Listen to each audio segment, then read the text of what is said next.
नमस्ते। आज के इस विशेष विश्लेषण में आपका स्वागत है।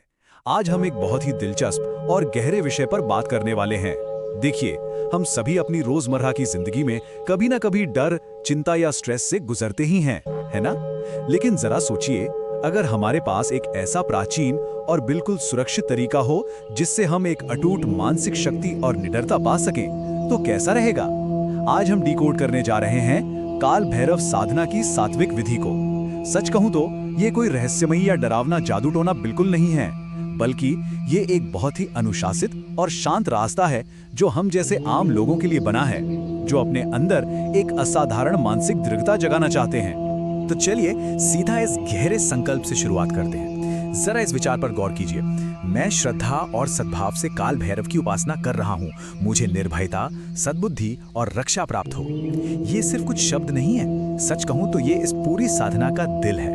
पता है, हमारे स्रोत बहुत ही स्पष्ट रूप से कहते हैं कि ये प्रैक्टिस मन में डर पैदा करने के लिए नहीं है, बल्कि उस डर को हमेशा के लिए जड़ से उखाड़ फेंकने के लिए। सोचिए, जब हम शुरुआत ही इतने पॉजिटिव और साफ इरादे के साथ करते हैं, जहां हम सद्बुद्धि और सुरक्षा मांग रहे हैं, तो हम अपने पहले ही कदम से अपने अंदर के डर को हरा रहे होते हैं। कमाल की बात है ना? तो आज के सफर में हम क्या क्या कवर करने वाले हैं? सबसे पहले बात करेंगे काल भैरव की सात्विक उपासना की। फिर देखेंगे साधना की तैयारी कैसे होती है, शुद्धि और संकल्प का क्या महत्व है। उसके बाद ध्यान और मंत्र जप की प्रक्रिया, कुछ बहुत ही जरूरी नियम और सावधानियां, और अंत में इसके अद्भुत आध्यात्मिक लाभ। चलिए इस सुव्यवस्थित यात्रा पर आगे बढ़ते हैं। भाग 1, सात्विक उपासना, काल भैरव साधना। आइए समझते हैं कि इसका असल मतलब क्या है।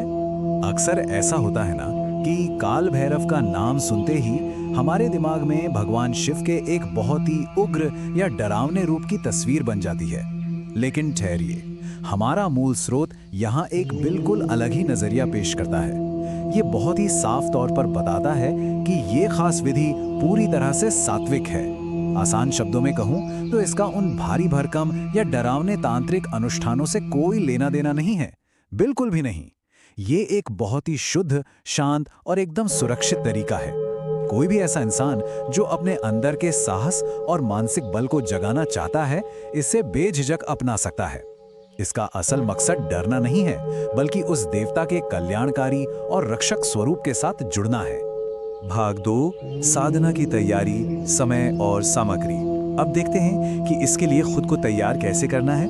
इस पूरी प्रक्रिया में जो बात मुझे सबसे ज्यादा दिलचस्प लगी वो है टाइमिंग। मतलब आध्यात्मिक सफलता के लिए समय की पाबंदी कितनी ज्यादा जरूरी है। स्रोत बताते हैं कि इस साधना को शुरू करने का सबसे अच्छा दिन रविवार, मंगलवार या फिर कालाष्टमी होता है। और समय पर जरा खास ध्यान दीजिए, या तो रात के 10 बजे के बाद जब चारों तरफ एकदम सन्नाटा हो, या फिर सुबह सुबह का वो शांत ब्रह्म मुहूर्त। और हाँ, ये कोई 1-2 दिन का काम नहीं है। आपको 11, 21 या 40 दिनों का एक पक्का संकल्प लेना होता है। एक तरह से देखा जाए तो ये टाइमलाइन हमारी लाइफ में एक ऐसा गजब का अनुशासित ढांचा ले आती है जो हमारे इधर उधर भटकते हुए मन को कंट्रोल करने के लिए बहुत जरूरी है। अब बात करते हैं जरूरी सामग्री की। इसमें मूर्ति या चित्र, काला या लाल आसन, सरसों के तेल का दिया, काले तिल, नारियल, धूप, रुद्राक्ष की माला, जल और उड़द की दाल या गुड़ शामिल है। अब आप शायद सोच रहे होंगे कि ये तो बस एक लिस्ट है। जी नहीं, ये सिर्फ बाजार से लाया जाने वाला सामान नहीं है। ये असल में हमारे सेंसेस यानी हमारी इंद्रियों को फोकस करने के बहुत ही महत्वपूर्ण टूल्स हैं। जैसे सरसों के तेल का वो दीपक एक अलग ही एनर्जी बनाता है। काला या लाल रंग का आसन हमें जमीन से एक ठहराव से जोड़ता है। और धूप या लोबान की वो भीनी भीनी महक, वो तो घर के किसी भी आम कोने को पल भर में एक पवित्र और शांत जगह में बदल देती है। ये सब चीजें हमारे मन को पूरी तरह से तैयार करती हैं। भाग 3, शुद्धि और संकल्प, आंतरिक और बाहरी शुद्धि। अब हम साधना के उस अहम पड़ाव की तरफ बढ़ते हैं जो हमारे मन को तैयार करता है। चलिए देखते हैं कि ये प्रोसेस असल में कैसे आगे बढ़ता है। इसकी हर एक शारीरिक क्रिया के पीछे एक बहुत ही पक्का लॉजिक है। जैसे नहा धोकर साफ कपड़े पहनना, ये हमारे शरीर की सारी सुस्ती को दूर कर देता है। फिर उत्तर या पूर्व दिशा की तरफ मुंह करके बैठना और अपने हाथों से वो दीपक जलाना, ये सब चीजें हमें भटकाव से निकालकर सीधे वर्तमान क्षण में ले आती हैं। और फिर सबसे जरूरी बात, भैरव साधना शुरू करने से ठीक पहले 3 बार ओम नमः शिवाय का जाप करना। सच में दिमाग में चल रहे उस फालतू के शोर को शांत करने और खुद को पूरी तरह से स्थिर करने का इससे बेहतरीन तरीका शायद ही कोई हो। भाग 4, ध्यान और मंत्र जप, मुख्य साधना प्रक्रिया। यहीं से असली फोकस शुरू होता है। एक बहुत ही खास बात जिस पर आपको ध्यान देना चाहिए वो है इन मंत्रों की सादगी। ओम भैरवाय नमः और ओम काल भैरवाय नमः, इन बीज मंत्रों पर जरा गौर कीजिए।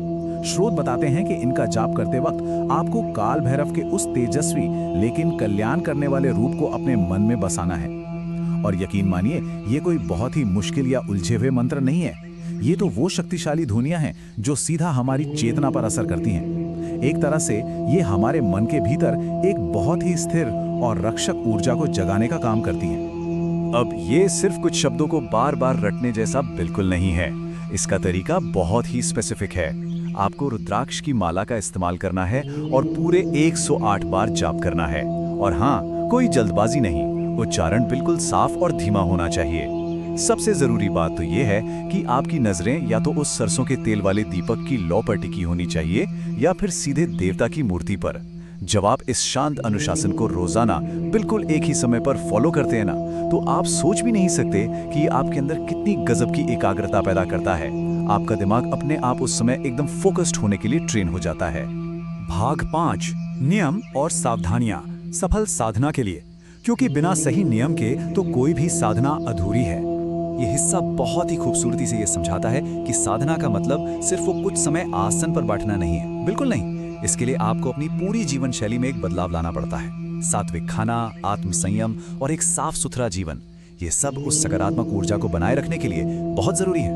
वहीं दूसरी तरफ स्रोत बहुत ही साफ शब्दों में चेतावनी भी देता है। गुस्सा, झूठ, नशा और खास तौर पर वो हानिकारक और डरावने तांत्रिक प्रयोग, इन सब से तो 100 मील दूर रहना है, क्योंकि ये सारी नेगेटिव आदतें उस शांत शक्ति को पल भर में खत्म कर सकती हैं, जिसे आप इतनी मेहनत से अपने अंदर बना रहे हैं। भाग 6, साधना के लाभ, आध्यात्मिक और मानसिक। तो आखिर इस पूरी मेहनत का सबसे बड़ा फल क्या मिलता है? जब आप अपने दैनिक जाप पूरा कर लेते हैं तो बस उठकर चले नहीं जाना होता। इसकी जो क्लोजिंग प्रोसेस है ना, वो बहुत ही सुकून देने वाली है। सबसे पहले आप काल भैरव से अपने मन को स्थिर और निडर बनाने की प्रार्थना करते हैं। फिर आप आरती करते हैं और अंत में सबसे खास बात, 3 बार ओम शांति ही शांति ही शांति का पाठ होता है। जरा सोचिए, एक ऐसे देवता की साधना जिन्हें दुनिया इतना उग्र मानती है, उसका अंत कितनी गहरी शांति के साथ हो रहा है। ये आपके पूरे दिन के अभ्यास को एक बहुत ही पॉजिटिव और रिलैक्सिंग नोट पर खत्म करता है। अब सवाल ये है कि इन सारे नियमों, मंत्रों और इस कड़े अनुशासन का अल्टीमेट रिजल्ट क्या है? स्रोत हमें साफ तौर पर बताता है कि ये साधना हमारी मेंटल स्ट्रेंथ यानी मानसिक दृढ़ता को सीधे तौर पर बूस्ट करती है और हमारे अंदर बैठे उन अनजाने डरों को, जिनका शायद हमें भी पता नहीं होता, उन्हें काफी हद तक कम कर देती है। आज की इस तेज तर्रार और तनाव भरी जिंदगी में जहां हम हर पल किसी न किसी अनिश्चितता से घिरे रहते हैं, वहां मन का शांत होना और अनुशासन का बढ़ना सच में कोई छोटी बात नहीं है। ये प्राचीन तरीके आज के वक्त में हमारे दिमाग को स्थिर रखने के लिए कमाल के प्रैक्टिकल टूल्स साबित होते हैं। हम आज के इस विश्लेषण के बिल्कुल एंड में आ गए हैं और मैं आपको एक विचार के साथ छोड़ना चाहूँगा। हमने देखा कि कैसे ये एक बहुत ही व्यवस्थित और सात्विक प्रक्रिया हमारे सबसे गहरे डरों को मिटाने का काम करती है। तो जरा सोचिए, जब आपके मन में किसी भी तरह का डर, कोई संकोच या कोई झिझक बाकी ही न रहे, जब आपका मन खुद को पूरी तरह से शांत और सुरक्षित महसूस करे, तब एक इंसान के रूप में आपकी असली क्षमता क्या होगी? आप किन नए आध्यात्मिक और मानसिक ऊंचाइयों को छू पाएंगे? अपनी इसी अंदरूनी ताकत को पहचानने की ये यात्रा वाकई असीमित है। आज के इस विश्लेषण में मेरे साथ जुड़ने के लिए आपका बहुत बहुत धन्यवाद।